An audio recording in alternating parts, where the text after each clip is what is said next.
Good morning. Good morning, everybody. Good morning, everybody.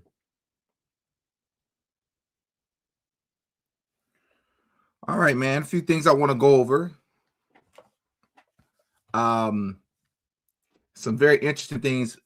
Trump and Erika just spoke on Charlie a little bit more. Trump spoke specifically on Charlie's alleged assassin, and I think you all are going to find it very interesting. His take and the reaction from Pete Hegseth.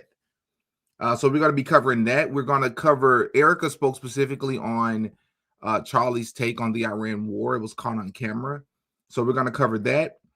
And we're going to react to a couple of clips he's been circulating other places, but I've yet to really just react to it in real time. And I really just want to give my thoughts and just do a psychological breakdown of some of these clips of Andrew Kovett and Blake Neff doing opposite of what I believe they're supposed to be doing.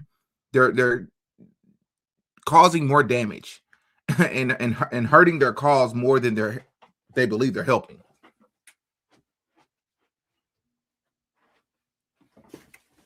All right. So hit the like button on your way in.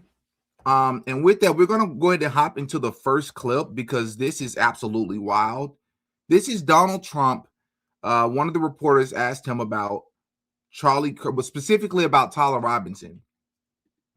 And I want you all to listen to Trump and tell me from you all's perspective if Trump sounds like a person who's getting his information from other people. It doesn't seem as if Trump is actually watching this himself, which shouldn't be very surprising because he's the president, right? So it seems to me that other people are doing the research for him and reporting back to Trump, right? So let's go ahead and take a listen. And I want you to specifically pay attention to Pete Hegseth's response. We already know how we feel about Pete Hegseth, especially in the next clip that I'm going to show you all. But listen to what Trump had to say about Tyler Robinson. I'm wondering if you think if Charlie Kirk's assassin worked alone or if he worked with it. I don't know. I mean, I can tell you he didn't work alone on the internet because it seems that he became radicalized on the internet. That's just by watching same things that you're watching and hearing. It looks like he became radicalized over the internet. And it seems like his wonderful parents brought in a wonderful neighbor, smart guy, great boards, great marks, great student. And then something happened to him over a fairly short period of time. It looks like he was radicalized over the internet, and it's radicalized on the left. He's a left. A lot of problems with the left, and they get protected, and they shouldn't be protected, as you understand, I think, very well from the tone of your question. Thank you very much. So first and foremost, Pete Hegseth just seemed super uncomfortable. And we already know these are people at the highest levels of government. We already know that they are advanced, quote unquote, advanced with their subtleties and how they demonstrate nervous behavior. They know not to show some of the typical signs of nervous behavior from human beings because, especially if there are cameras in the room, right? They're public figures and they know people are always watching. So there are other cues that we have to pay attention to. And when you start behaving like this, once Donald Trump, who many people believe, not just Trump himself, not to pick on Trump, but any president, when they believe that they have handlers around them, when you start to react like this, when they start talking about this whole Charlie Kirk situation, it just looks suspicious. But more specifically, Trump said it appeared to him that Tyler Robinson became radicalized over a short period of time. And again, I can't stress this enough. Part of the reason I'm so invested in this case is because it's almost as if we're in two different worlds, right? And I'm one of those people, like I said, I've shared this before on this show. My uncle's girlfriend, wife, whatever, used to call me when I was in high school, used to call me Mr. Who, What, When, Where, and Why. And she was saying it. She would laugh when she'll say it, but I know she was really meaning it in a way to jab me because I would always ask questions and I would ask follow-up questions because if I don't understand, I'm going to continue to ask questions. And I didn't quite understand, and I still don't understand, and I don't care to understand that it's considered rude to continue to pry, right? Or to ask 3-4 questions in a row. People that's considered taboo or considered impolite. I don't care about that. If the goal of you telling me something is for me to understand it, and I don't quite understand it, I'm going to continue to ask questions to get closer to the truth. And that's the way in which I would encourage everybody to be, right? So we're going to play this back because it seems that what their perception of Tyler Robinson is and what many of our perception of Tyler Robinson is two different worlds, right? So let's run it back. I'm wondering if you think if Charlie Kirk's assassin worked alone or if he worked with it. I don't know. I mean, I can tell you he didn't work alone on the internet because. So he said, I don't believe that he worked alone on the internet. What did he just say? That's a problem. The president of the United States just said that he do not believe that Tyler Robinson worked alone to take out Charlie Kirk on the internet. As I understand it, any accomplices, you don't have to be physically there. If you help someone in any capacity commit a crime, then you're supposed to be charged. But as we know, it's only Tyler Robinson that's on this case. This right here is a problem. That's a really big issue that the president just said this. And this will probably further explain Pete Hegseth's behavior here. I'm wondering if you think if Charlie Kirk's assassin worked alone or if he worked with it. I don't know. I mean, I can tell you he didn't work alone on the internet because it seems that he became radicalized on the internet. That's just by watching same things that you're watching and hearing. It looks like he became radicalized over the internet. And it seems like he has wonderful parents, brought in a wonderful neighborhood, smart guy, great boards, great marks, great student. And then something happened to him over a fairly short period of time. Looks like something just up and happened to him, huh? He was radicalized over the internet, and is radicalized on the left. He's a left. A lot of problems with the left, and they get protected, and they shouldn't be protected. As you understand, I think very well from the tone of your question. Thank you very much. Yeah, that's a very strange thing. And I meant to say this before. We're also, of course, going to discuss FBI Director Kash Patel's partner, girlfriend, whatever, Alexis Wilkins, dropped some quote unquote some history or some information to prove that Candace Owens is indeed a foreign agent, but not only Candace Owens, but other characters in the whole conservative movement. And she dropped quite a bit of information on the internet, and we're going to go over that at the end, right? And I'm going to give my thoughts because, as you all know, I've done deep dives well before this on Candace Owens, and I'm going to just give you all my thought on what I think about that. What's up, Kelly? I'm glad you were able to catch me live, and I've seen a couple of other people saying that this is their first time catching me. Glad to have you here for sure. Show some love by hitting the like button. I would always appreciate that for sure.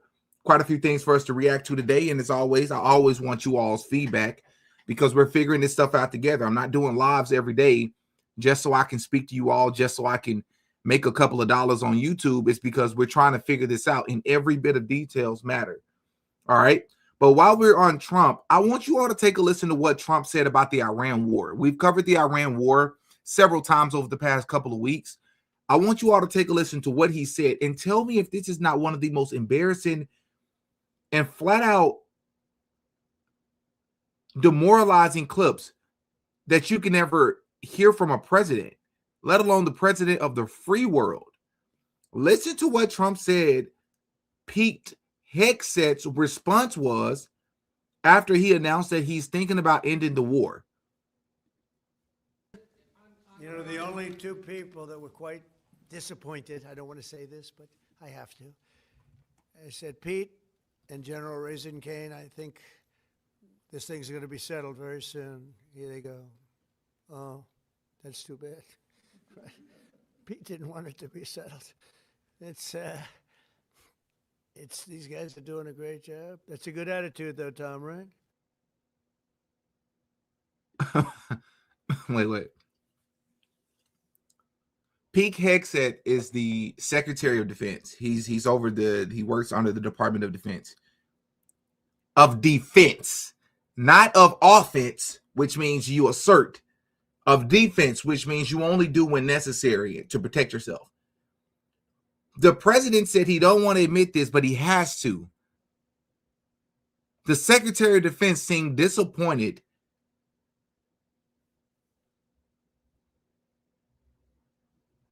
Somebody said that they couldn't hear it.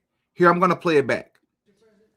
You know, the only two people that were quite disappointed, I don't want to say this, but He said the only two people that were quite disappointed, I don't want to say this, I have to. but I have to. I said Pete and General Raisin Kane, I said Pete and General Raising Cane. think this thing's going to be settled very soon. I think this thing is going to be settled really soon, that being the Iran war. I believe that the Iran war will be settled really soon. Here they go. Oh, that's too bad. And then they go, as a response to Donald Trump, Trump says that then they go, oh, well, that's too bad. Do what? Pete didn't want it to be settled. He says Pete did not want it to be settled. Pete Hegseth, the Secretary of Defense, did not want the war to be settled according to the President of the United States. He just admitted this on camera. It's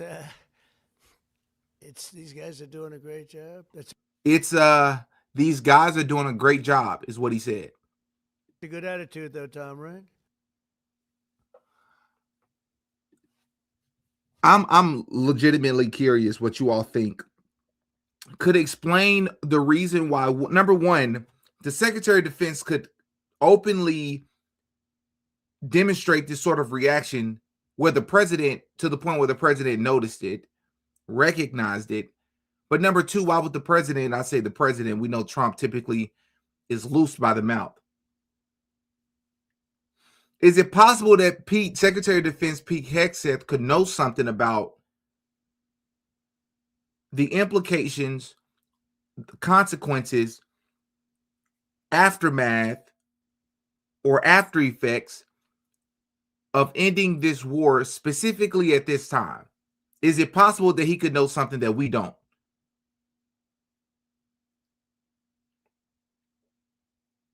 Is there something about what would have to occur in order for the war to take place that PK said? And this is just giving him the benefit of the doubt. That's crazy. Speaking of the Iran war, though,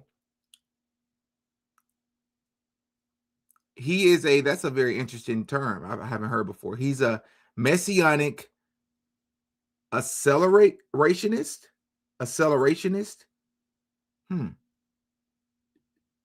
Interesting. It's a brag. We're whooping their butt. I don't know what that means. We shouldn't be in the war to begin with. The war is not for America. This is supposed to be the president of peace. We're once again involved in other conflicts in the world when this country continues to go to hell in a handbasket. I don't understand these type of silly statements. So I want you all to take a listen to what Erika Kirk, she's on these, they say she's on these campus tours, but I would say that they're kind of obscure in the sense of it's not the way Charlie did them, right? They seem to be in these super controlled environments in these rooms. I don't know if this is some sort of an adjustment because of what happened to Charlie. I don't know. But I found this to be very interesting that someone asked her about why it is that Turning Point USA has refused to speak publicly on the Iran war, give their position, and what Charlie would think about it. And her answer, nobody here should be surprised by her answer, but you are definitely going to be entertained that this just continues to happen over and over. Listen to what she said. Answer your question, your husband isn't here to say whether or not we should be at war with Iran. Yeah, no, to answer your question, your husband isn't here to say whether or not we should be at war with Iran. I would love for him to be here right now and tell us if we should or should not. I would love it. I miss his voice more than anyone in this world. And, you know, it's frustrating when you have people speaking for him. I have a sentiment for that. But thank the good Lord that we have a bunch of his videos that we can look back on. And it's like chapters like this, I have to commend you. This is amazing. All of you guys sitting here together having debate, discourse, dialogue, that's what Turning Point USA is about. And that's what I wanted to continue. So when you ask what's our stance on the war, what's our stance on that, I actually would prefer that we have these types of discussions where our stance is on freedom of speech. And I want you guys to all continue to just... Did anybody notice what I noticed? Dude, there were so many things wrong with this clip. So I appreciate the fact, you know, if we're going to always point out the critical things about Erika, we have to be fair and point out the things that are commendable. Erika did just say that she misses Charlie's voice. She wishes that he was still here. Sure, these are all the things you should expect a wife, a widow to say. But there's quite a few things wrong with this clip.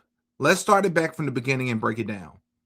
Your husband isn't here to say whether or not we should be at war with Iran. She says, my husband is not here to say if we should be, to say whether or not we should be at war with Iran. I would love for him to be here right now and to tell us if we should or should not.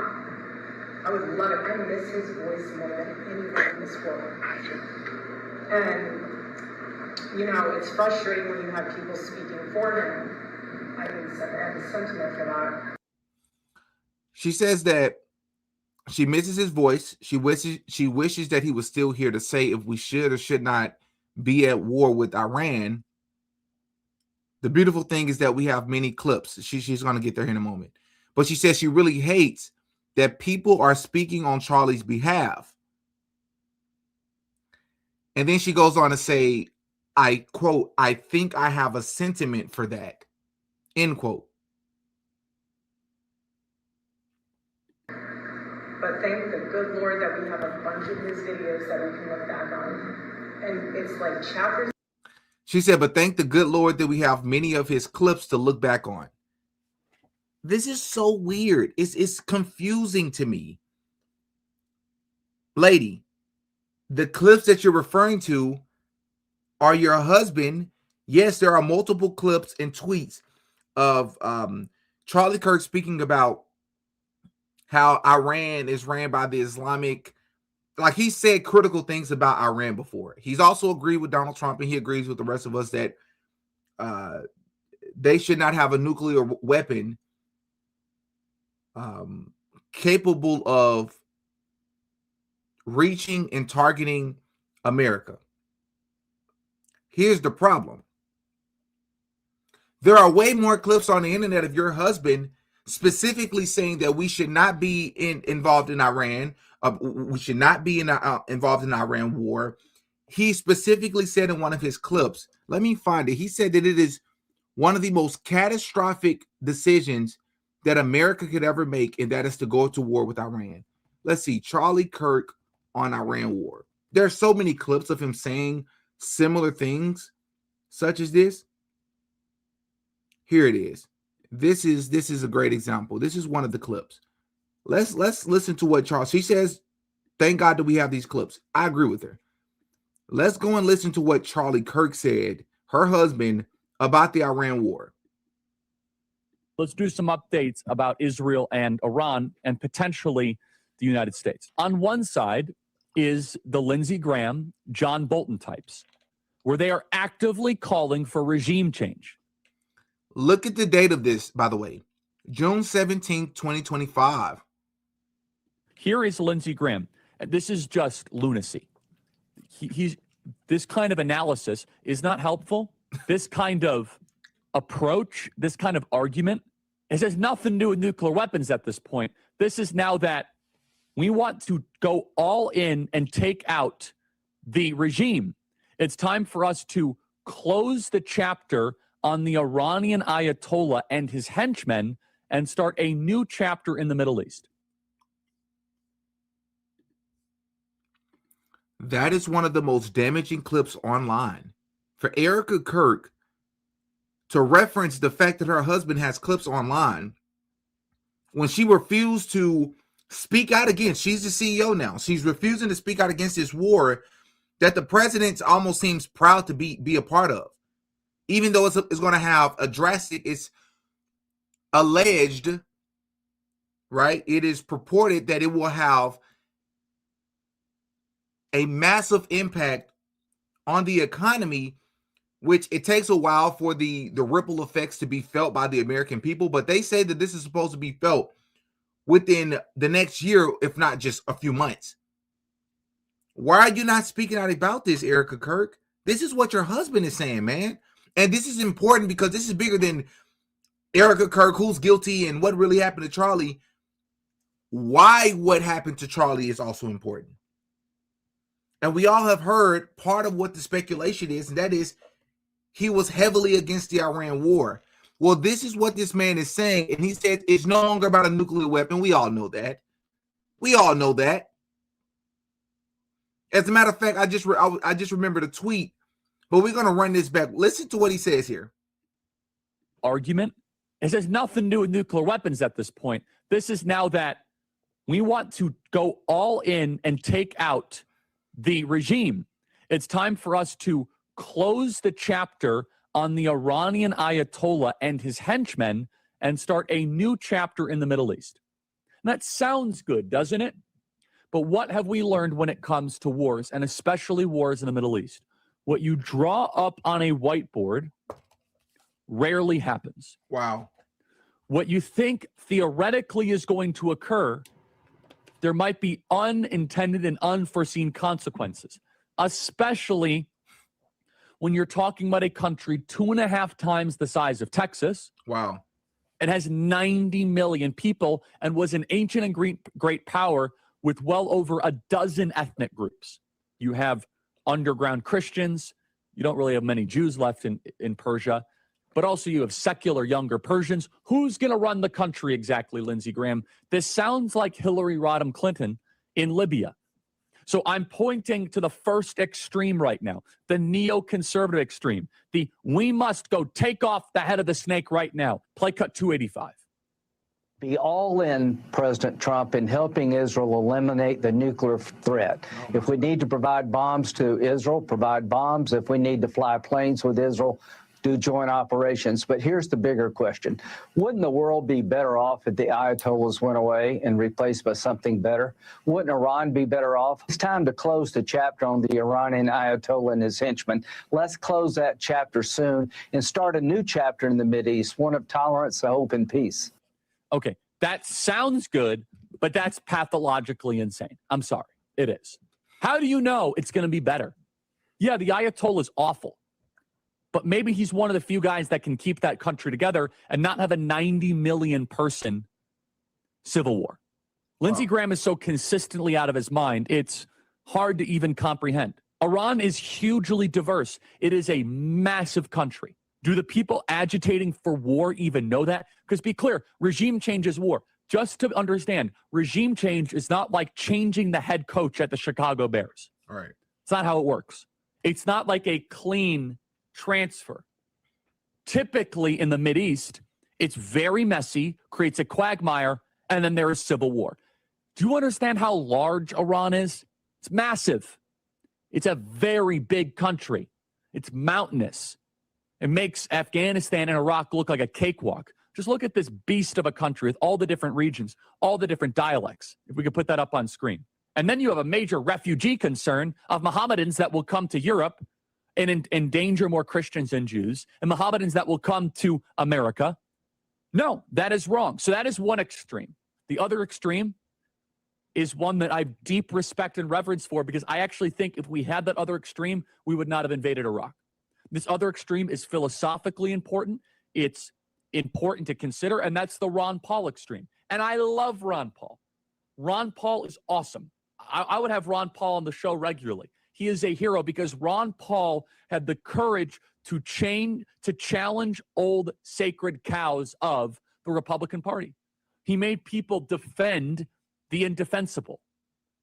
But the Ron Paul perspective is strictly isolationist. I actually agree with a lot of this other extreme. A lot. I think it's healthy to have this other extreme more than the neoconservative extreme, because this extreme has been underrepresented in the public dialogue and discourse the last 20 years. So you have these two extremes.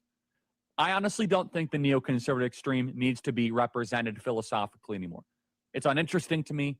They've done a mess of Iraq, Afghanistan, Libya, the entire Middle East, Ukraine. We know what the neoconservatives believe. I do think hearing out, and honestly, I agree with a lot of the more, I think isolationist is used as a pejorative, but let's just say restrained community. Take out the Ayatollah, resist that temptation. That's not prudence. That's not self-control. That's something else talking.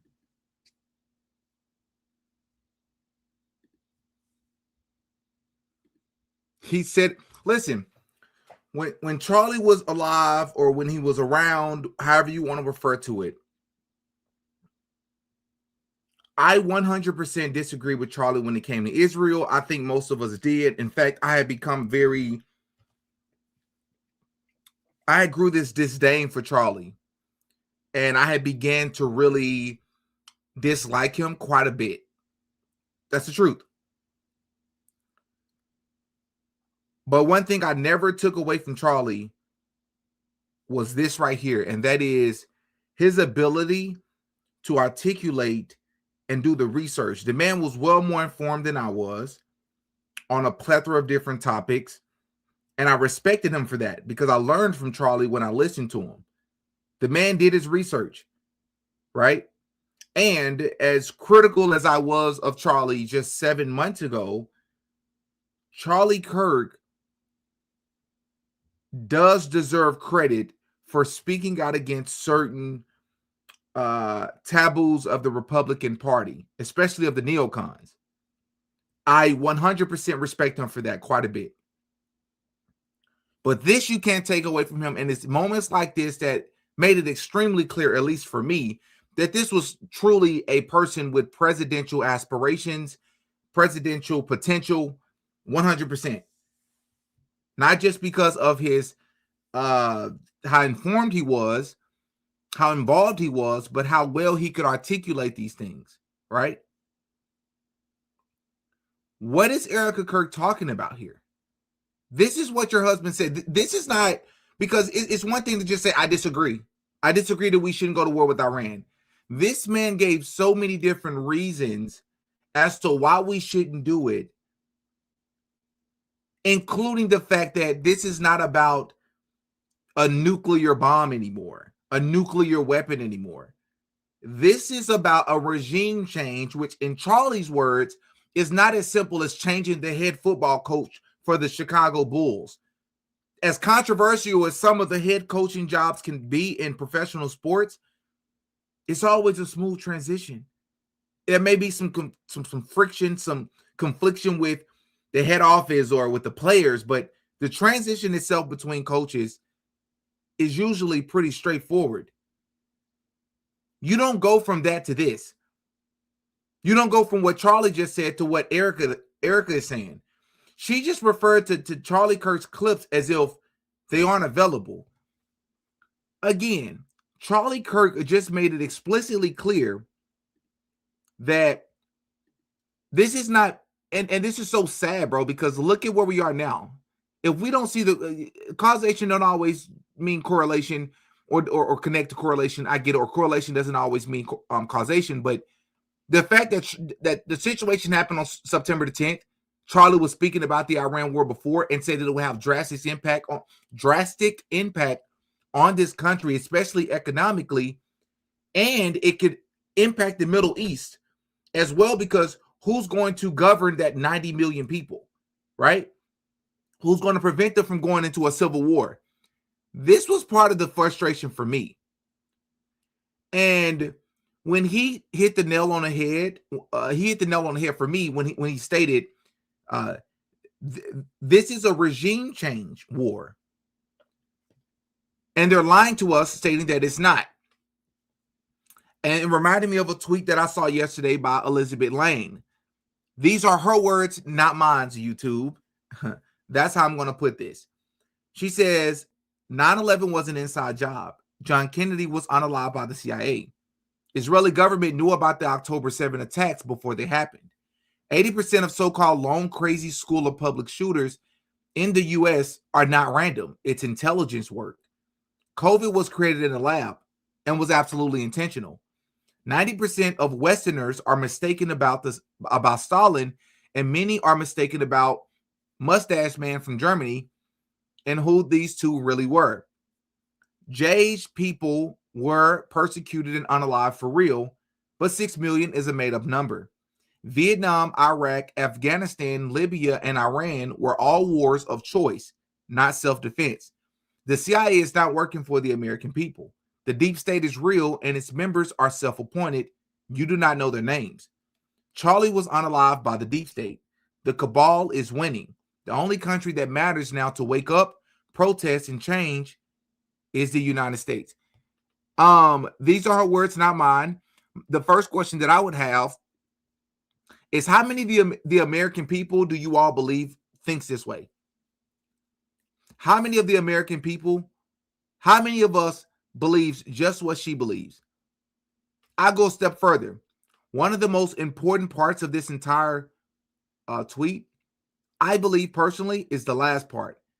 She says that the only country that matters now to wake up, protest, and change is the United States. Do you know why do you all know why she said this? I believe she said this because I believe we're the one country that's lost. It's the equivalent of being a rich, spoiled kid because your parents are drug dealers, right? Your parents were Pablo Escobar or Frank Lucas, right? Or I don't know, the American government. People who, or the pharmaceutical industry, one of the people at the top of the pharmaceutical industry. You're spoiled. You're out of shape because you have access to all the food and the resources you want. You go to the best schools. Your life is great, or you think your life is great, until you step outside and listen to somebody who and how they see your family, and you realize your family is hated by everybody. Your family is used by everybody because you got the money, you got the clout, you got the connections. You are the plug, so to speak. But people hate your guts. And it's only you as the child, that being the American people, we are the children of those parents. Our parents have conflicted so much damage in the world, caused so much sickness, exploited people, bribed people, robbed people, unalived people, took people's land, and then sold it back to them for more than what it was worth. And many of us are still asleep and don't realize that we are that country. We can still love our country. I love America. I wouldn't want to be anywhere else. But that's the same thing that a child that will be living with those wealthy parents would say. It's not that I would leave and go stay in the hood and struggle. But now that I'm finding out who my parents really are, and how my mother just sat up here and watched my father do all of this, in fact, she aided in it. She lied to the police. She allowed it to happen. She know people are passing away from these drugs that we're selling. In fact, we've also indulged in arms dealing, right? We are that family. We are that country. I believe that's what she meant by that. Yeah. That's what I believe she meant by that. So I think Charlie hit it right on his head. So again, I have no idea, no clue what the heck Erika Kirk is talking about. I have to commend you. This is amazing. All of you guys sitting here together having debate, discourse, dialogue, that's what Turning Point USA is about. And that's what I wanted to continue. So when you ask what's our stance on the war, what's our stance on that, I actually would prefer that we have these types of discussions where our stance is on freedom of speech. And I want you guys to all continue to just... And I want to react specifically to that last part. Listen to what she said here. Chapters like this, I have to commend you. This is amazing. All of you guys sitting here together having debate, discourse, dialogue, that's what Turning Point USA is about. And that's what I wanted to continue. So when you ask, what's our stance on the war? What's our stance? So when you ask, what's our stance on the war? What's our stance on that? Let's listen to what she says. And that's what I wanted to continue. So when you ask, what's our stance on the war? What's our stance on that? I actually would prefer that we have these types of discussions where our stance is on freedom of speech. That made no sense.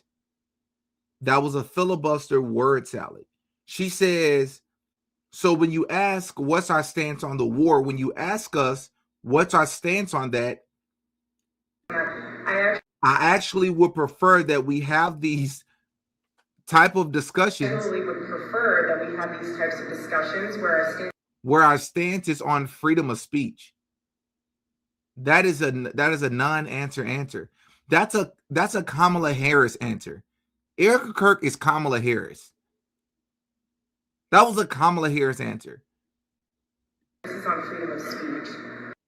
And I'm going to actually put myself in Erika's shoes just to show you that it's not just about picking on Erika. It's because when you, it takes one to know one.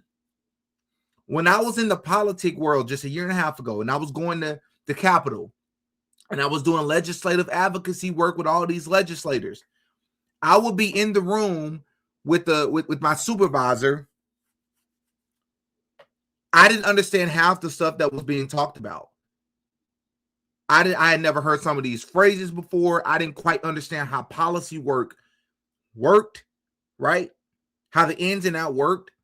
So the legislators don't know that, though. I'm there in my suit and tie. I'm in this position, so clearly I'm qualified, right? I wasn't fully qualified. So when they'll ask me, because we'll be sitting there for 45 minutes, an hour, and then they'll ask me my opinion, my thoughts, in my head, I'm thinking, I have no idea, bro. Like, I have no idea.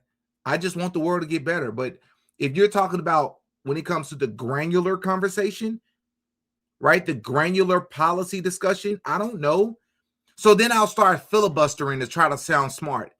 But I was aware enough that even when I was speaking, I would be thinking to myself, I would think to myself as I spoke, this legislator, there's no way that they don't understand that I have no clue what I'm saying. I'm talking in circles. I just literally made no sense with what I just said. Now, that wouldn't always be my case. Sometimes I would know what to say. Sometimes I would involve or engage in substantive conversations. But a lot of times I didn't. And I would just keep my mouth shut. Erika is blabbering here, and she doesn't know what she's saying.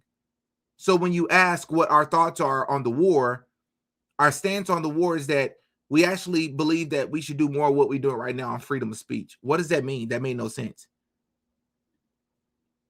And that's what I wanted to continue. So when you ask, what's our stance on the war? What's our stance on that?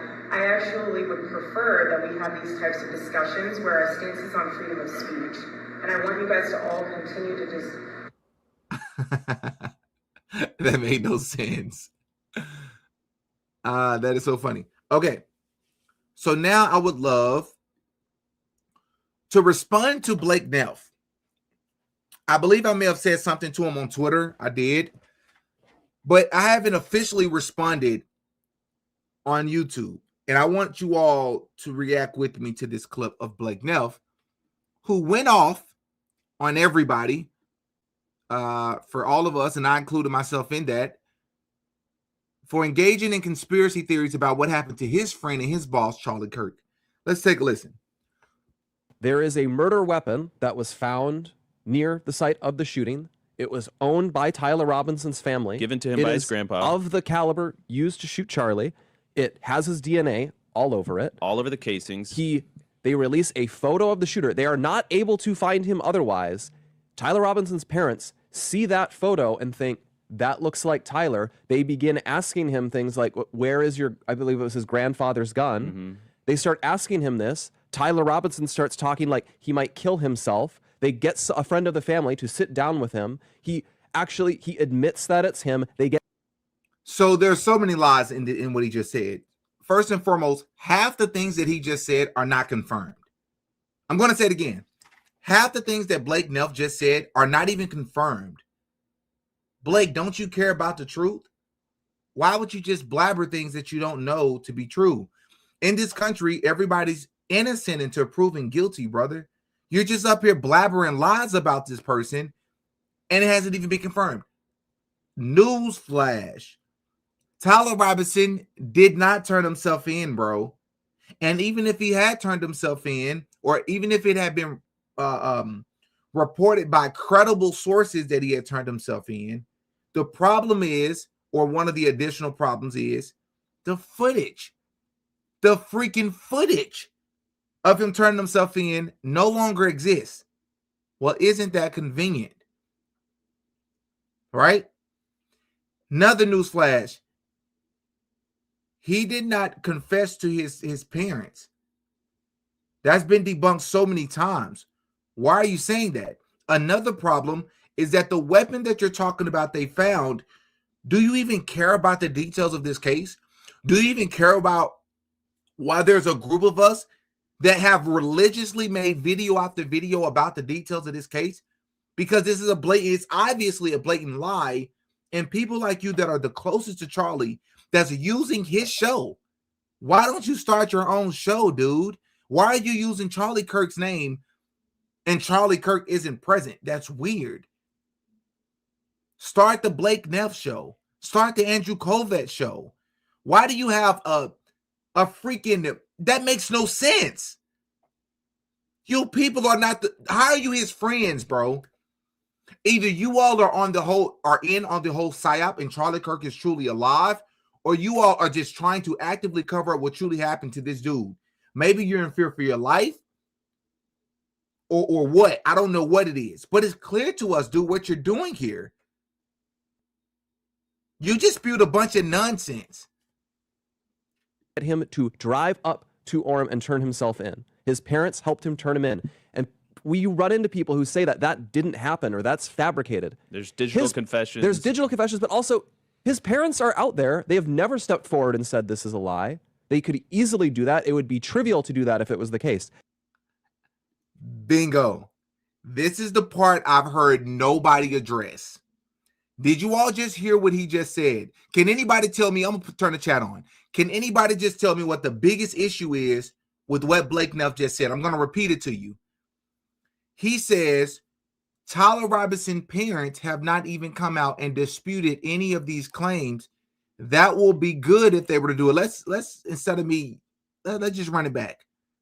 Can anybody tell me what the biggest issue or what the ironic thing is about what he just said? Let's play it again. Run into people who say that that didn't happen or that's fabricated. There's digital confessions. There's digital confessions, but also his parents are out there. They have never stepped forward and said this is a lie. They could easily do that. It would be trivial to do that if it was the case.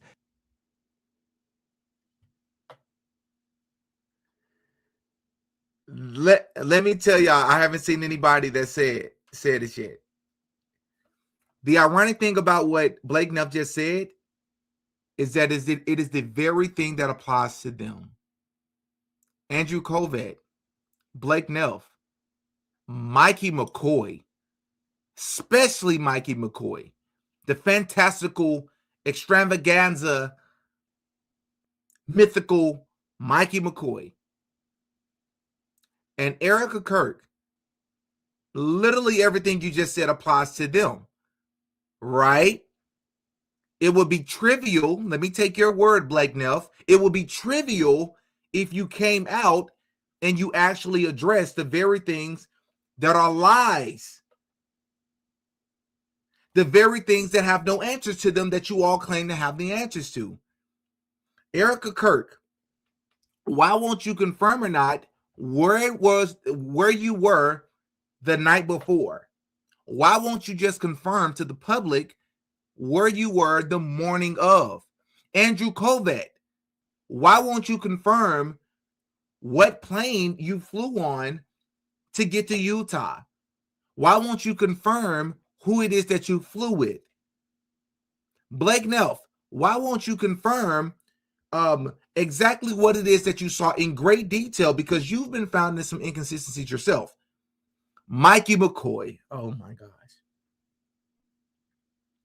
Mikey McCoy, why won't you confirm why you walked away so fast? Why won't you confirm why you did not have a natural reaction that will be consistent of somebody that just witnessed something that was, number one, a surprise, number two, traumatizing to watch? Mikey McCoy, why won't you do that? I'm going to use Blake Neff's words. It would be trivial to do so. So we're going to run that back and we're going to listen to what he just said and tell me if this does not literally apply to TPUSA. There's digital confessions. There's digital confessions, but also his parents are out there. They have never stepped forward and said this is a lie. TPUSA is out there and they've never stepped forward to actually help the public try to figure out why there's so many inconsistencies and red flags. They choose to only speak when some of the minute, small, petty details are proven to be false or proven to be out of order. But the major details, some of the biggest questions, some of the biggest flags, that's the part that they choose to ignore. They won't help the public with that. You do understand how guilty this looks, right? You do understand that it's weird that the closest people to Charlie are the only ones that are not asking questions. Huh? How does that work? Andrew Covid says there's additional details that are going to come out. Well, why won't you help us? Candace is the closest one to y'all, right? Instead of trying to refute the things that you say are lies, why won't you help people answer these questions that we have? Stop lying, bro. They could easily do that. It would be trivial to do that if it was the case. TPUSA could easily do that. Erika Kirk could easily do that. It will be trivial to help this case. Majority of the people that's doing this investigation were fans of Charlie, because the people that hated Charlie's guts and didn't like his politics aren't going to do this. They don't care. They're just glad he's gone, allegedly. So why would you not work with the people that cared about the dude and put a lot of these quote-unquote conspiracy theories to rest? Why is it that you only choose to sit behind a microphone and the camera in Charlie's office and use his name when he's not there to only refute and not actually push or advance the case? Why would you do that? They have not done that. TPUSA has not done that. Erika Kirk has not done that. Blake Neff, you have not done that. Andrew Covid has not done that. Not only has Mikey McCoy not done that, Mikey McCoy is afraid to get on camera these days. You people are just like a Matt Walsh or a Ben Shapiro these days. You'll do monologues. Why won't you sit in a room with somebody that disagrees with you?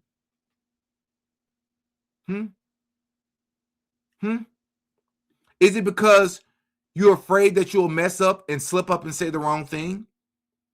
Like Andrew Kovac did here? Processing their guilt in the way that their grief, thank you, and their mourning in the way that they know how. And it's going to come out in 1,000 different ways.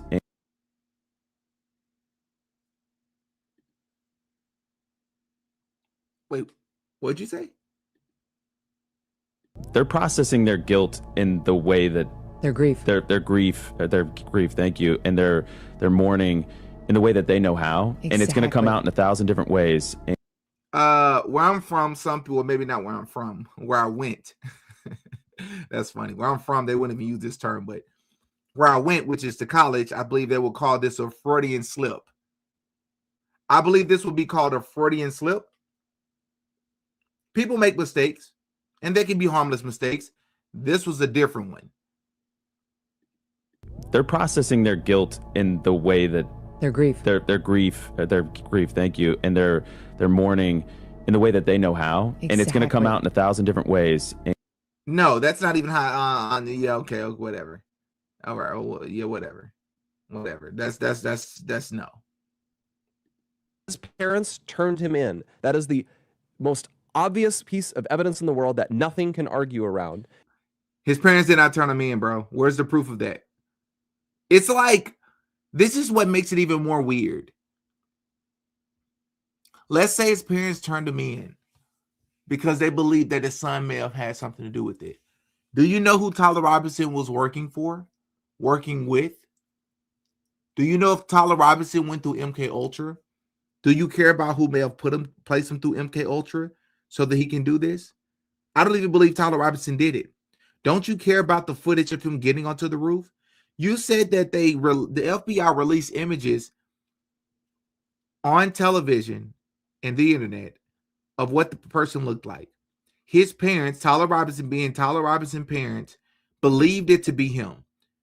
The picture that Blake Neff is talking about, everybody, is the picture of the guy in the black shirt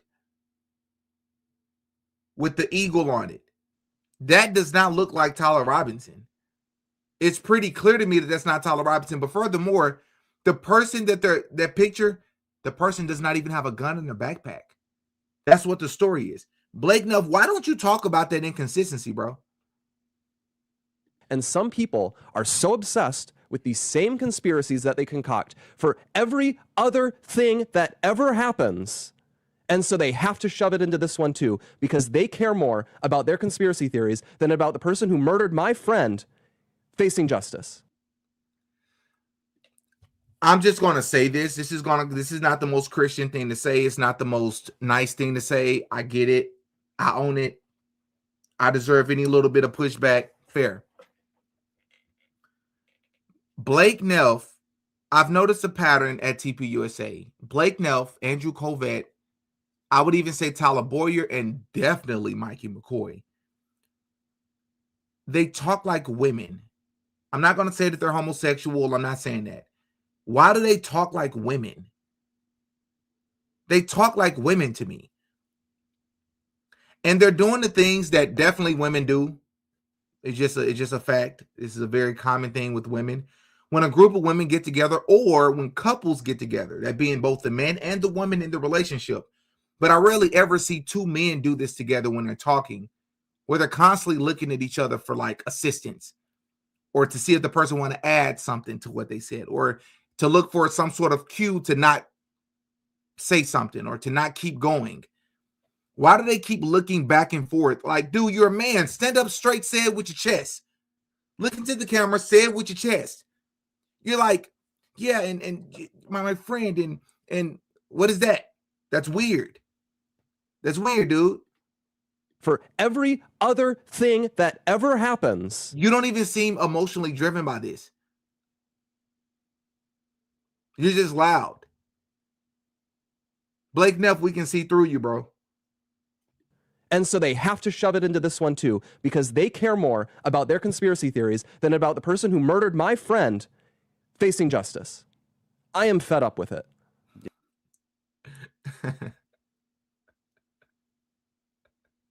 He's fed up with it. And as if things couldn't get any worse, here's Andrew Covett on the Joe Kent leak. Looking at every lead, turning over every stone. We wanted everybody that needed to know anything that we knew. Not just, and by the way, we've been accused of not being interested in the truth. And just, I agree. I'm one of those people that's accused you of that. I don't believe you're interested in the truth, or you already know the truth and you know that something else happened with Charlie that day. Andrew Covett, I'm gonna run that back. He sounds like a woman to me, bro. Like, what is up with that at TPUSA? Charlie didn't sound like that, by the way, but the rest of them did. I don't know what that's about. Why do they all talk like women? Spirit of looking at every lead, turning over every stone. We wanted everybody that... Because women typically drag out their words. Every lead, every stone. I don't know. Not I don't know, but I don't know what. I don't know. Every lead. And I'm not here to just insult people. You know that's not my MO here. But it's just I've noticed that pattern here. That just makes what they're doing that much more annoying. Spirit of looking at every lead, turning over every stone. We wanted everybody that needed to know anything that we knew. Not just, and by the way, we've been accused of not being interested in the truth. And just to remind people what this is referring to, this is after Charlie's murder, there were text messages from a private group chat that were made public and were used to, frankly, kick off the big conspiracy theory that we've run into over and over again, which is that Israel or the Jews had Charlie murdered. Yes. So, which we do not believe. So we have to talk about this part. They just did so much of exposing themselves in this clip, and I've yet to hear people break this down like this. Think about what they just said. Blake Neff starts off this clip with saying, there's a clip that got leaked. There's a screenshot that got leaked of text messages from a private group chat. But not just any private group chat and not just any text messages. These text messages that he's referring to were a screenshot taken by Andrew Kovett, the person sitting next to him. So why did he not just say that? Of Charlie Kirk specifically saying, Jews are fitting, my Jewish donors are fitting every bit of the stereotypes. They're leaving me no choice but to lead the pro-Israel cause. Something to that effect, right? You just heard the words that I just said. These are Charlie's words. Blake Neff then proceeds to say this for some reason. That's right, because the text messages themselves gives you no reason to believe this. There's no correlation. Okay? For some reason led to the huge conspiracy theory that Israel, the very thing that Charlie referenced, leaving, the cause that he referenced leaving in the text message, unalive Charlie, or the Jews, which is what they like to say to try to discredit the entire argument. They know that we're not, us that's on this side, we're not accusing all Jewish people. But that's their defense mechanism. But to make it even worse, Charlie literally said Jews in the text as well. So a text message of Charlie complaining about the two very things that you mentioned, you're confused why people would come to that conclusion. And to make it worse, you're sitting next to the person who thought it was important enough to send it to somebody in government. Andrew Kovett. Why did you think it was important enough to send to somebody in government? Why?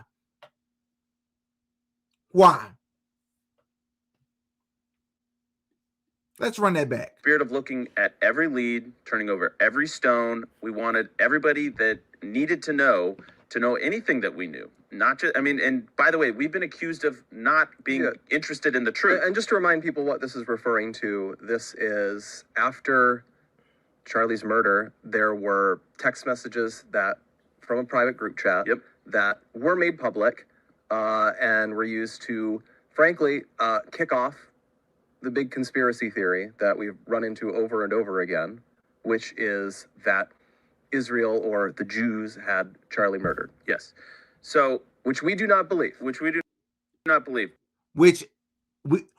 believe, even though we thought it was important enough to send this group chat screenshot to somebody in government because it could be a lead. Huh? How does that work? Why did you send it to somebody in government? You're not answering that question though, bro. This makes you all look so guilty. But we have been accused of trying to, or we're not interested in the truth. The actual fact of the matter is that behind the scenes, we have given everything we know to give, every single piece of information. This was one of them. I was told I could trust Joe Kent. I provided the screen grabs to Joe Kent, and I don't know what happened to them at that point. Okay, I just want to make that very clear. Eventually, Joe did message me and suggest that I make those screen grabs public. So Joe Kent received your screenshot, was apparently appalled by what he read, figured that it could be important as well, and encouraged you, who is Charlie's friend and co-worker or employee, to release the text message, to which you replied, no, I'm not going to do that. Huh? No, I'm not going to release this information that I thought was important enough to secretly send to the government. I'm not going to let people know that this is what happened. In fact, not only that, but once other people like Candace Owens starts talking about the pressure that Charlie was under, I'm not even going to verify it. I'm just going to sit back in the darkness, sit back in silence, and just let it play out. Huh? Why would you do that? I think we can all speculate why. A couple of reasons why. I declined because those were shared privately. I didn't want to be reckless with them in the public. There could be innocent people on that group chat that would then be harmed. This is what I'm saying, like speaking like a woman, and now he's thinking like a woman. No offense to the women that rock with me. He's thinking like a woman. I was just talking to my fiance. This is a great example of what I mean by like the difference between the way men and women typically think. Not that one is right or one is wrong. They're just different. Like men are more likely to get in car accidents, but that don't necessarily mean that women are better drivers. It's just that men are better or are more risk takers, right? We just have different natures.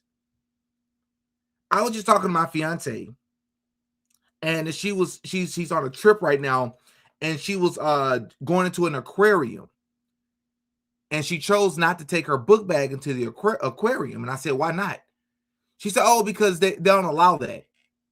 I said, they do allow that. You just made that up. And she's like, well, it's typically frowned on if you have a backpack on and you don't have a child with you. And I'm like, yeah, but that's different. Like men, we tend to not care about that. Like you want to be mindful that people don't think that you have like some sort of device to try to harm people in your bag. Sure. But my fiance, the way her mind works is it's frowned upon. It's not allowed. People are going to look at me funny. I care so much about that even if it's more beneficial for me to bring my book back in so that I can get some work done while I'm inside of here with my family, I would prefer to just leave it out so people don't feel funny about me. Men typically aren't allowed that, aren't typically like that. We're risk takers. This man just said, I'm not willing to share a text message that shows that my friend who was just allegedly taken out in the most brutal way, I have text messages showing he was going through it. So much, in fact, that his biggest donors, he was splitting from them because the pressure they were putting him under. I'm not going to make that public because he shared it with me in private. That's one of the, in my mind, how my mind works, that's one of the stupid reasons I've ever heard in my life. But he goes on to say, not only am I not going to share it because it's private, I'm also not going to share it because other people are on it, which, by the way, their identities would have been protected. Because remember, when Candace eventually shared this information, she blocked the information from coming. She blocked everybody's names out. He says, I didn't want to share because people were on that text message thread that could have been harmed. Huh? How? What in that text message will cause somebody to get harmed? Like, speculate with me, Andrew. What? What could have been possible? He's just saying words. He's lying. He's just lying. What do you need enemies for when you have friends like this? So I declined. But then, fast forward another week or two, and they were made public. So that's what I know, is that Joe suggested that they be made public. I declined, then they were made public. Can I 100% categorically say that he leaked them? No. But those are the facts. Maybe somebody on his team, maybe they got passed around, maybe somebody else leaked them. But those are the facts of the matter, and that's what I know. Yeah, and the reason we're bringing this up, obviously, with his departure from the administration, there's a lot of debate over what it means. People have been arguing, was he a leaker? Some people have suggested he might be a criminal. He should be indicted. We're not saying that. This is another weird thing with these people. Why do you care about that? Right? It's like you own a jewelry store. Someone breaks into your jewelry store and steals your merchandise, and you're more concerned about, I'm trying to draw a comparison here where it makes sense. I don't want to make a fool of myself. But forget the analogy. I'm so confused here. Charlie was taken out. Why do you care more about, oh, that's what it is. It's like if you owned a jewelry store. Someone breaks into your jewelry store, steals your jewelry, and then they report that $1 million worth of jewelry was stolen. But you find out that an additional couple of Rolexes worth $50,000 a piece or $80,000 a piece was stolen. That's an extra $160,000. But you privately tell your friend that could only help you because that's more money that you can get in return for what was stolen. You privately tell a friend that, and then that friend links it to the news, and you're upset with your friend. Why would you be upset with something that can help you? You're upset that Joe Kent, you're complaining about who leaked what. Why? That's weird. Why do you care about that? The point is that you're trying to figure out what truly happened to Charlie, right? Clearly not.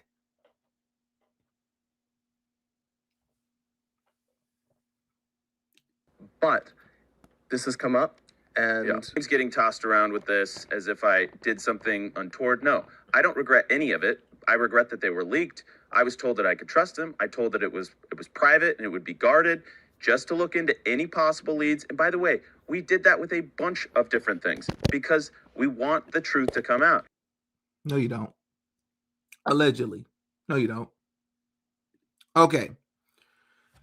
Let's get to some of the biggest part of the video. Candace Owens had a back and forth yesterday because FBI Director Kash Patel, his girlfriend, some people have accused her of being a honeypot, of being his handler. She accused Candace Owens and a plethora of other people of being foreign agents. And before we go over to read these tweets, I want to tell you something that I've noticed about the Trump administration. I want you all to tell me if you've noticed this as well. There seems to be this thing with age in the Trump administration. What's her name? Caroline Leavitt, the spokesperson for the Trump administration. I believe her husband is like 40 years older than her. It was legal. I'm not, you do what you want to do. But that's just like not very common. I believe she's in her late 20s, early 30s or something like that. Maybe mid 30s. Her husband is in his 60s. Kash Patel is significantly older than Alexis. Trump was extremely close to Jeffrey Epstein. Enough said there. Dan Bongino and Kash Patel seemingly are PDF file protectors based on what's happened with all of this. Pam Bundy is extremely close to people that are in the Epstein files. Anybody noticing a pattern here?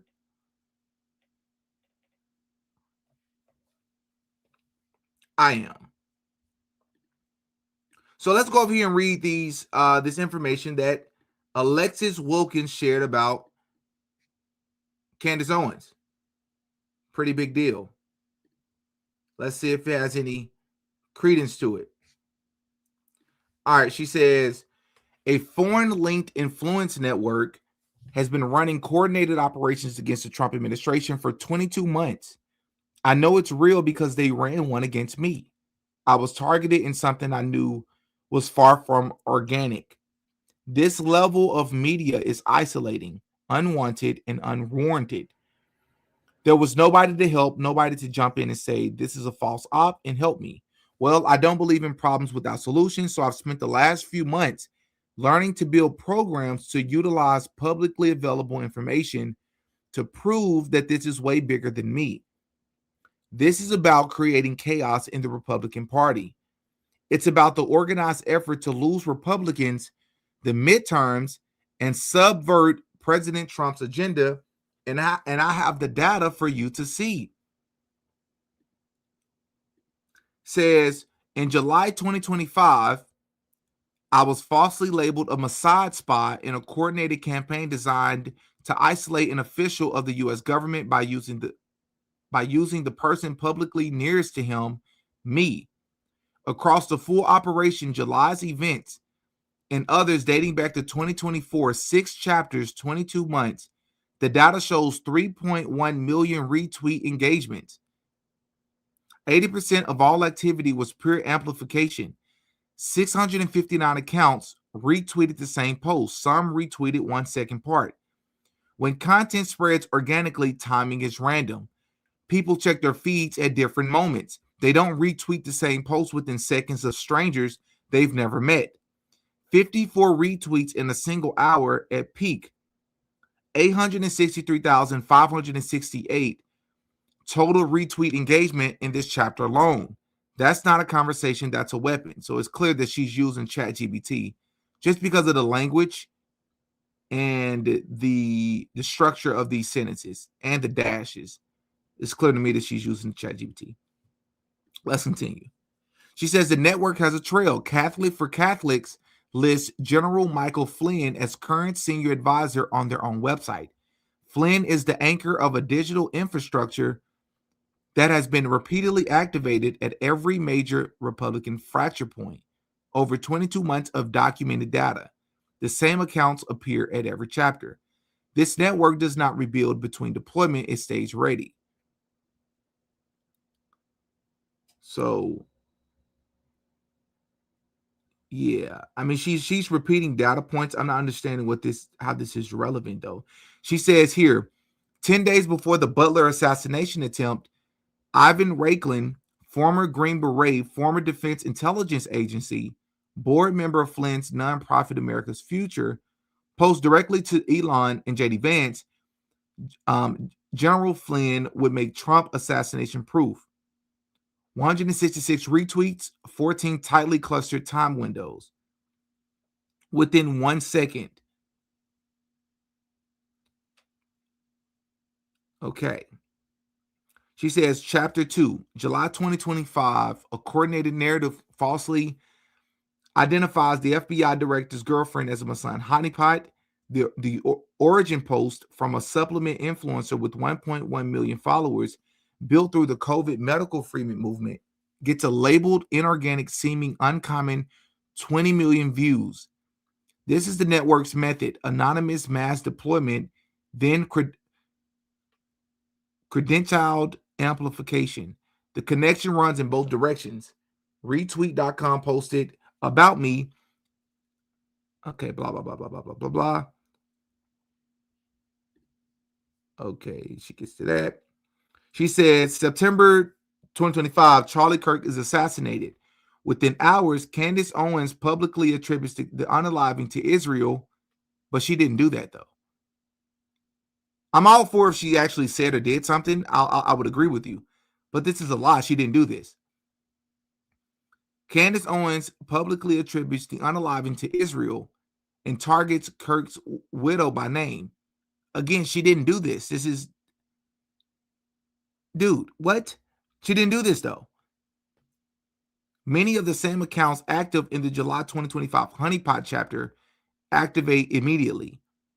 A moment of natural Republican unity is converted within hours into one of the most sustained fracture points of the year.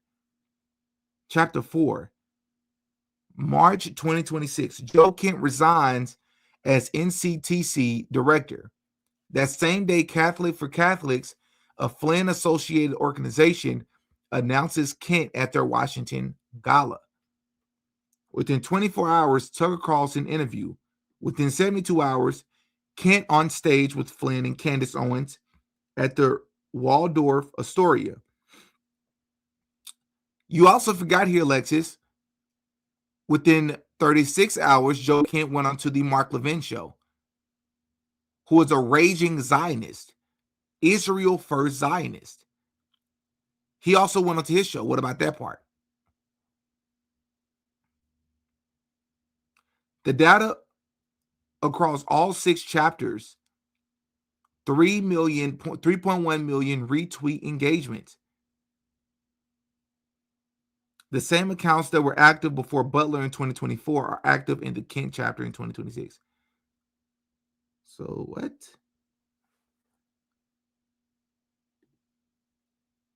I don't know if that correlates though, right? Because typically the same accounts that believe in certain things will typically like similar posts.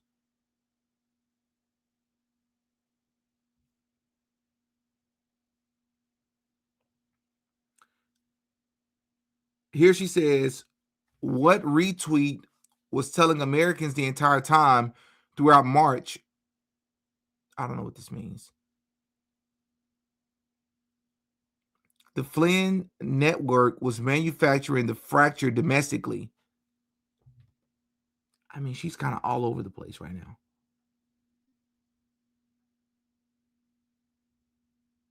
The goal of this operation is not to win a political argument, but to make the fractures feel permanent, to make Republicans believe the movement is over, to make soldiers feel the war isn't worth fighting, to make the government and its officials look unstable, and create media that creates more problematic media. Each chapter hits a different pressure point. The network, the timing, and the Russian amplification are consistent across all 5.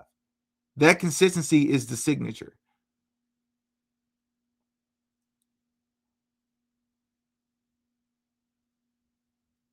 Then she ends it with saying, I'm not saying anything, I ran data. I'm asking you to draw your own conclusions.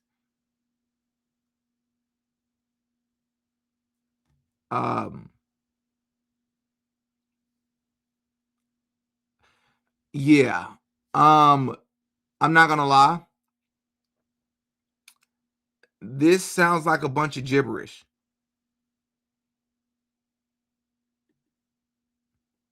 This sounds like a bunch of gibberish to me.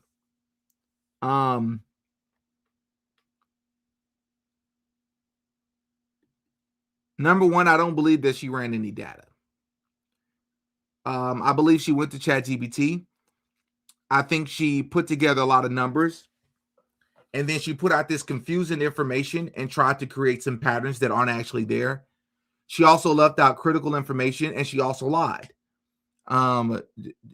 Candace Owens, I believe, spent like the first 2 or 3 months. She wouldn't even touch Erika. And when she would touch Erika, she would either praise Erika or she would be slightly critical of administrative. They were administrative criticisms, not personal ones. If you all remember, I was very hard on Candace. I was yelling across. I was like, this is proof that Candace is a Fed or Candace is controlled opposition. It's true that she's in on the whole psyop because she's refusing to talk about Erika. And I'm going to do everything in my power to make sure I don't ever shut up about that. And then she eventually changed. That wasn't her position at first. She wouldn't even talk about Erika. So that's not true. Second of all, you said that she said that Israel did it. No, she didn't. Again, I'm about telling the truth. If she did something, then I'll gladly agree with you. But she didn't do it. That's not what she did, bro. Just tell the truth. Second of all, she pointed out, or third of all, she pointed out the fact that Bibi Netanyahu immediately, shortly after that, Ben Shapiro was on the Charlie Kirk show talking about he's going to pick up Charlie Kirk's bloody microphone and continue his legacy. Bibi Netanyahu trying to reassure people that he didn't do anything to Charlie Kirk. That's not weird at all, right?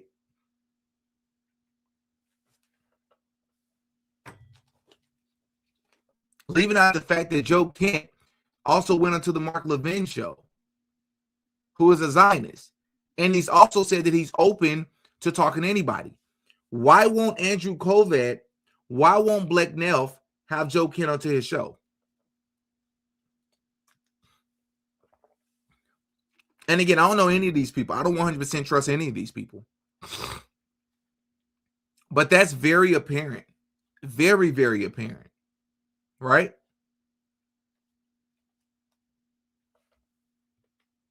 Oh, boy. See, this is what I'm saying. Like, I need people to use their brains for more. I need people to use their heads for more than a hat rack. I did not say that Candace Owens has not blamed Israel. It's not what I said. If you were listening and you were reading along with me, then you would know that Alexis Wilkins' partner, girlfriend, alleged girlfriend of FBI Director Kash Patel, just stated in a series of tweets where she claimed to have data to support this, that immediately after September the 10th, within hours, Candace Owens was blaming Israel and criticizing Erika Kirk. Both of those things are lies. Candace did not start criticizing Erika Kirk until months later. I started from the beginning. I did. And the proof is right here on my YouTube channel. September the 11th, I was already doing investigations. Hours after Charlie Kirk was taken out, she did not blame Israel. What she did do was she started to point out Bibi Netanyahu speaking, saying that Charlie Kirk was having issues with his Jewish donors. That's what she said. She did not blame Israel up front. I'm not talking about what she's been doing over the past 4 months. Yes, she's definitely speculated and alluded to Israel, as I have as well. But I've also alluded to other things as well, outside of just Israel. That's crazy, dude. That's just crazy. Crazy. Yeah.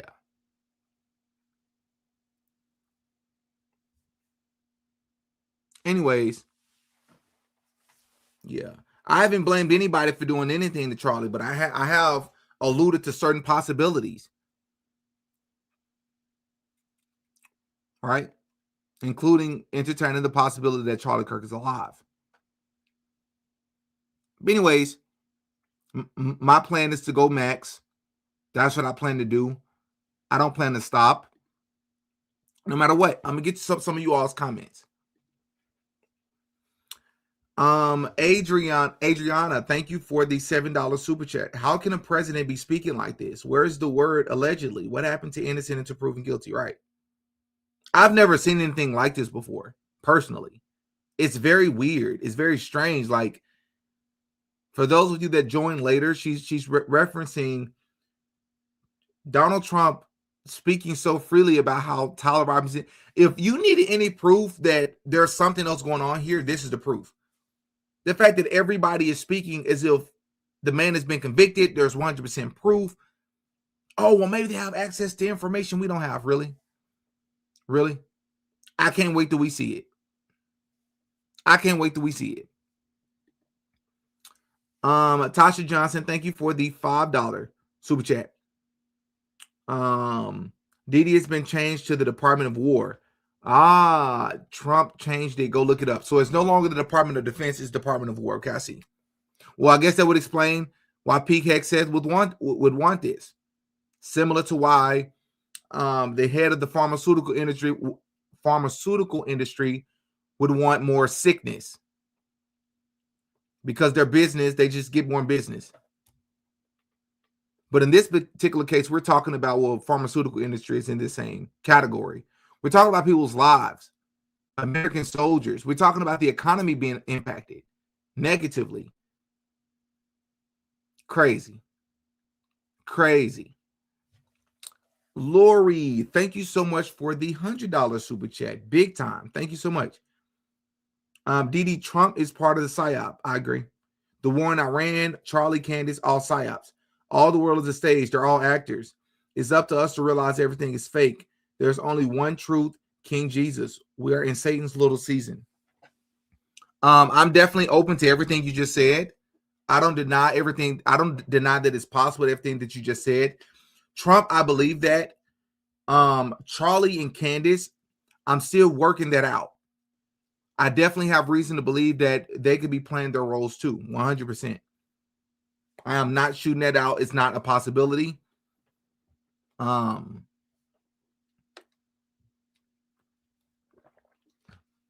So I totally understand where you're coming from. Totally. Let's see here.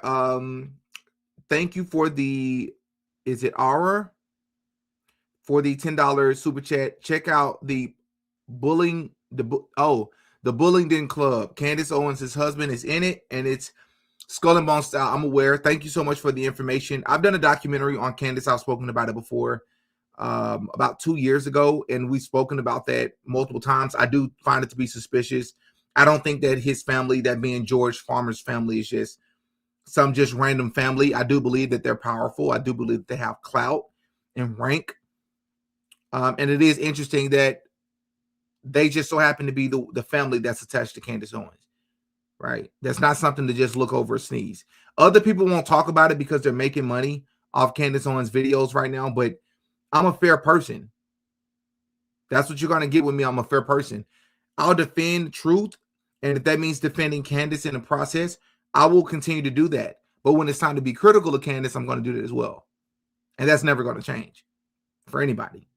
And like I said, the Bullingdon Club is strange. I don't care for any secret societies, any secret clubs, fraternities, any of it, right? I also believe that George Farmer's dad is like some sort of he plays some role with Israel. I believe he's a Zionist, which that's not a direct knock on Candace, to be clear. That's not a knock on Candace. That she can't control that, you know. But it is interesting. It's an interesting dynamic. Michelle, thank you for the $50 super chat. Big time. Good day, Didi. I really enjoy your thought process and the way you connect things. You are wise beyond years, and I appreciate your voice of reason and truth. Cannot wait until Jesus makes all things new. All things new. This is not our home. This is not our home. Wow. Thank you, Michelle. I appreciate that big time. And thank you for the $50. And that touched me. Thank you. Yeah, no, for real. This is not our home. This is only temporary. We got to make sure we're doing the things we're supposed to be doing while we're here, so that when it's time to go home, we're properly prepared. None of us are perfect. We're all going to fall short of the glory of God. But this is part of why I do what I do on this YouTube channel. When I tell people I have a master's degree, they said I have a couple of friends that went to school with me. Some of them that just know me from around the way, maybe play sports with me. And I've seen them in the last maybe few months. And I said, Didi, what are you doing now? And I said, I'm actually full-time YouTuber. They said, man, isn't life weird? You can go and get your master's degree, and now you find yourself sort of pursuing a different purpose through something that didn't even require you to have a degree. And I'm like, yeah. But in my particular case, my degree will always be there if I need it for something. But more importantly, I'm still helping people in a different way now, you know? So I don't see it as like a knock at all. Not to mention the job market is just so crazy. But none of what I'm doing right now is possible without you all. I always try to remember to tell you all that. People like Michelle, Lori, Adriana, Tasha, Ara, and the rest of you, for sure. And God Biz, thank you for the $5 super chat. In the beginning, you said it was the Department of Defense. He changed it to the Department of War for a reason. Secretary of War, not Defense.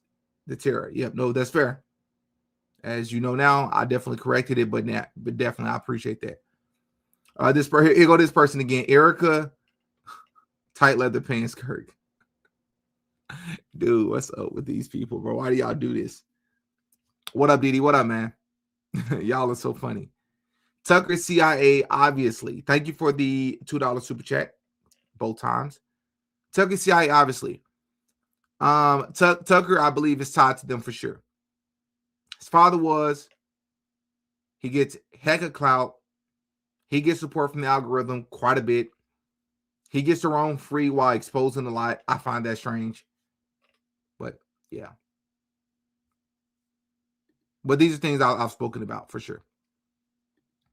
All right, y'all. I'm going to get up out of here, man. I appreciate you all for tuning in.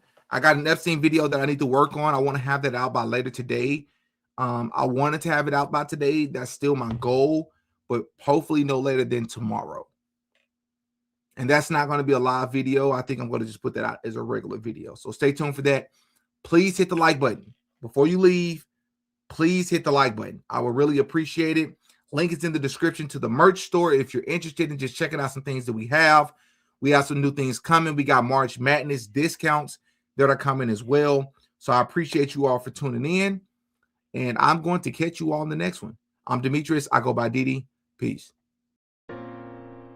Oh yeah, Didi got a podcast. Attitudes and our work ethic become very important in realizing our goals and opening up possibilities. I had lunch a couple of weeks ago with a recent graduate at UCA. And his story is really fascinating. It's one of overcoming homelessness during his time pursuing his degree, first at a community college here in Arkansas, and then finishing his bachelor's degree here at UCA. His narrative ranges from estrangement from family for many years to a hopeful reunion with mother and siblings. His record is one of overcoming odds in a way that I probably could not, and certainly demonstrating levels of tenacity and patience and optimism that I can only marvel at. He wanted to talk with me about his new job and his career path going forward. I really need to be there to learn from him because that's where the real value was.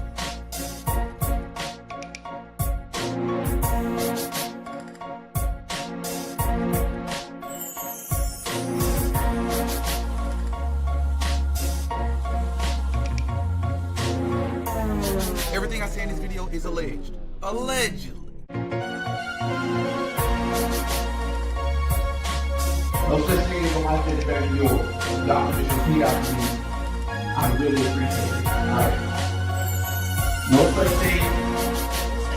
Come on, we can do better than that. Talk to me. Alright, let's start it over. No such thing as a life that's better than yours.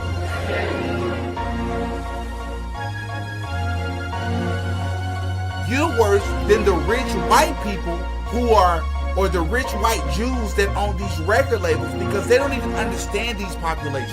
You have a lot closer relationship to these people, and you're leading them to hellfire.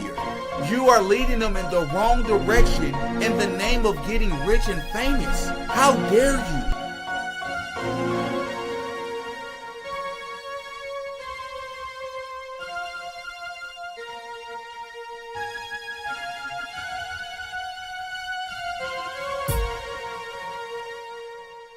Oh yeah, Didi got a podcast.